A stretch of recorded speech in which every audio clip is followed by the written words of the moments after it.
dalam surah Al-Fatihah, ayat keduanya yang digunakan bukan kalimat syukron, tapi kalimat hamdun. Masya Allah.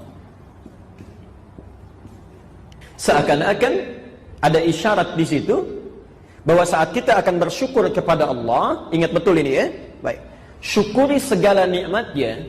Jangan pernah bedakan apa yang telah diberikan Allah dari yang kita mintakan, atau justru, awas hati-hati, atau justru dari nikmat yang tidak pernah kita minta tapi diberikan. Seakan-akan ada isyarat dari kalimat ini, pelan-pelan, nikmat Allah itu saking banyaknya, ya, bukan hanya pada apa yang kita mintakan, ya. Bahkan banyak di antara nikmat Allah yang diberikan nyaris apa yang tidak pernah kita mintakan kepadanya.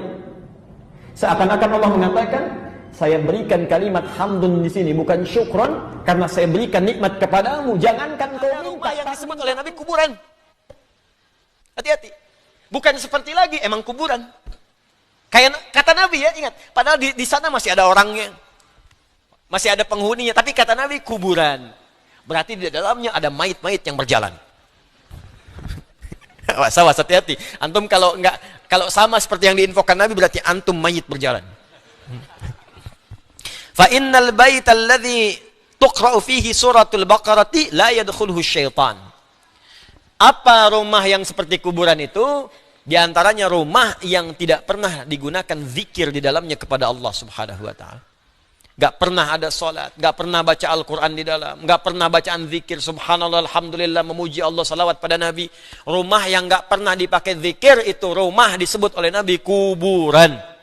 Penghuninya mayat-mayat berjalan. Paham? Tontonan di rumah tuh udahlah.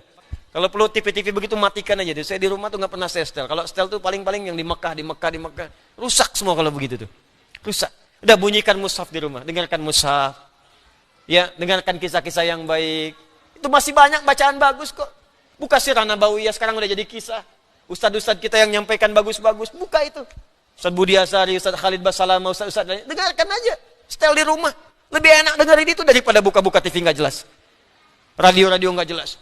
Tiba-tiba, dari balik pohon muncul. Apa sih? Anda dapat apa? Akhirnya dimainin setan, mau tahajud, baru bangun tiba-tiba. Ngapain?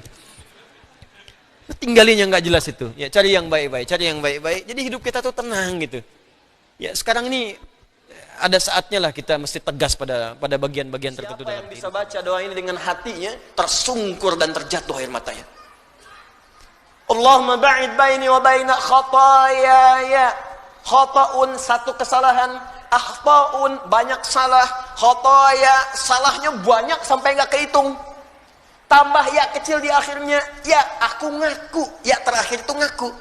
Khotaya, ya Allah, aku mengakui dalam sholat ini aku banyak salahnya, nggak terhitung. Sedangkan cita-citaku itu ingin ke surga, ya Allah. Cita-citaku ingin berjumpa Rasulullah, tapi aku masih banyak salah. Maka mohon ya Allah, jikapun aku wafat dalam sholatku sekarang, karena di Al-Baqarah 46 itu, siapkan dirimu dalam salat. Mungkin itu salat terakhir kamu. Alladzina yadhunnuna annahum mulaqu rabbihim wa annahum ilaihi raji'un. Kata Allah, kalau pengen khusus salatnya, rasakan mungkin saat itu engkau akan kembali menghadap Allah Subhanahu wa taala. Ada di antara mereka tidak mampu masuk dalam bab itu. Mereka melihat saya punya peluang di tahajud. Maka Anda akan lihat dalam bab sirah, banyak di antara para sahabat mengejar keutamaan salat malam. Ya, mereka siangnya beraktivitas, kemudian mengambil waktu terbatas untuk istirahat, malamnya mereka penuhi untuk beribadah pada Allah Subhanahu wa taala. Dan tidak sedikit di antara mereka ada yang bahkan menunaikan tahajud sampai dengan khatam Al-Qur'an. Dia buru pintunya. Pertama, nampak kalimat bismillah itu menunjukkan kedekatan seorang dengan Allah pada ibadah. Lihat salatnya, lihat sunnahnya, lihat bacaan Qur'annya, lihat tilawahnya, lihat bangun malamnya, lihat doanya. Setelah itu hasil ibadahnya nampak pada akhlak. Karena setiap ibadah itu terkorelasi dengan akhlak. Salat itu ibadah. Apa fungsi salat? Akhlak. Innas salata tanha anil fakhsya'i wal munkar. Anda salatnya bagus secara syariat fiqih. Rajin kuantitasnya, rajin sunnah dikerjakan, tahajud dikerjakan. Masya Allah, bacaan bagus. Cuman sayang, pendalaman tidak ada. Dampak gak muncul, akhlaknya tidak muncul. Mohon maaf, salat iya, narkoba iya. Sholat iya, korupsi iya, ada yang salah. STMJ, sholat terus maksiat Kalau tidak ada manhaj rabbani, kedekatan dengan Allah dalam jiwa, itu bisa berpeluang untuk bermaksiat. Hati-hati, bisa berpeluang untuk bermaksiat. Dulu belum terlalu kaya, pakainya sepeda, kadang jalan kaki. Sekarang datang mobil, kalau nggak punya kedekatan dengan Allah, mobil itu kadang-kadang nggak bisa buka pintunya. Kalau belum dibukakan, nggak mau keluar. Kalau belum muter keliling komplek, belum afdol. Dulu ke masjid bisa jalan, jarak ke masjid cuma 10 meter. Habis punya Grand Max, jadi keliling komplek dulu 3 kali. Assalamualaikum, ayo Pak Haji ke masjid. Akhi ayo ke masjid, masih di dalam aja. Dia lupa yang di dalam itu lagi ke Cianjur. Gak ada orang. Itu poinnya, jadi jangan sampai saat kita berada di atas, lalai kita dengan kehidupan. Sehingga menenggelamkan kita dalam bercampur kotor. Di sini ada kotoran misalnya kan. Ya, maaf. Masuklah kotoran yang sudah bernajis, kotor. Apakah mungkin akan diminum? Tidak. Yang dilakukan pasti akan dibuang dulu, cuci dulu.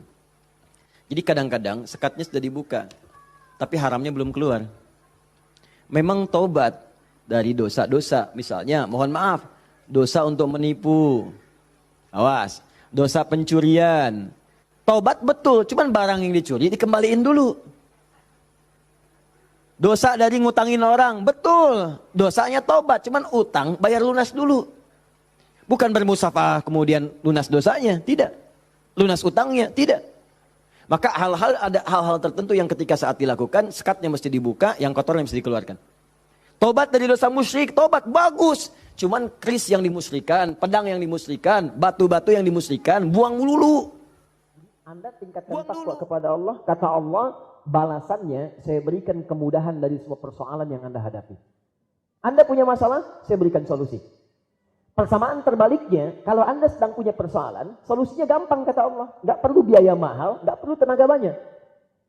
Yang mengerti kita kan Allah. Bukankah setiap pencipta mengerti tentang penciptanya?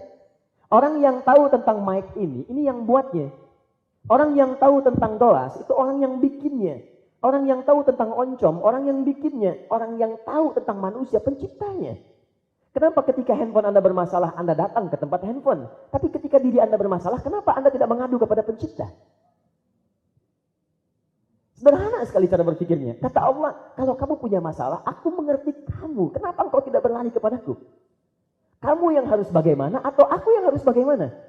Aku katakan padamu, tingkatkan takwa, aku berikan solusi. Ada anak 9 tahun, 10 tahun, 16 tahun, menghafal Quran, berusaha untuk mendapatkan Quran, untuk bekal menghadap kepada Allah Subhanahu wa Ta'ala. Dia berjuang 11 hari, dapat 24 juz. Anda diberikan 11 tahun, 12 tahun, 13 tahun, 40 tahun, 50 tahun, untuk baca aja belum punya waktu. Anda butuh berapa tahun lagi? Dan Anda mengharapkan surga gitu. Itu mahal. Butuh perjuangan. Jadi kalau sudah puluhan tahun belum bisa memperbaiki diri, ya apa yang Anda banggakan di hadapan Allah Subhanahu wa Ta'ala? Perjuangannya semakin ketat. Perlombaannya sengit. Jadi kalau kita nggak mulai sekarang, tertinggal. Dan butuh berapa lama? Ada kisah seorang pemuda yang saat berjihad itu disiapkan oleh orang tuanya. Jadi berjihad aja. Mujahid. Begitu sedang berjihad, tiba-tiba malamnya dia mimpi. Kan belum meninggal juga. Malamnya dia mimpi. Ganteng orangnya. Ganteng, luar biasa. Bagus. Ya. Besoknya diceritakan, tadi malam saya mimpi bertemu dengan bidadari. Dia mengatakan, besok siang kita bertemu ya. Besok siang kita bertemu. Ya, hampir-hampir aku mau jamah dia. Begitu aku pegang, jangan dulu. Sekarang belum waktunya suamiku. Suamiku Anda bayangkan. Belum waktunya suamiku. Besok siang kita bertemu. Begitu dia berjihad besok siangnya, itu di masanya Ibnu Qudamah. Begitu dia berjuang, bukan Ibnu Qudamahnya ya. Ini diantara orang-orang yang diajarkan oleh Ibnu Qudamah. Begitu berjuang siang harinya, terluka dia, dan menang pasukan Islam pada saat itu. Begitu sedang terluka, Ibnu Qudamah mencari pemuda itu, ditemukan. Dia senyum. Allah telah menepati janjinya. Tahukah engkau, bidadari yang saya ceritakan tadi malam itu, sekarang dia ada di samping saya, sedang menunggui saya. Kemudian setiba itu dia mengucapkan kalimat syahadat, wafat.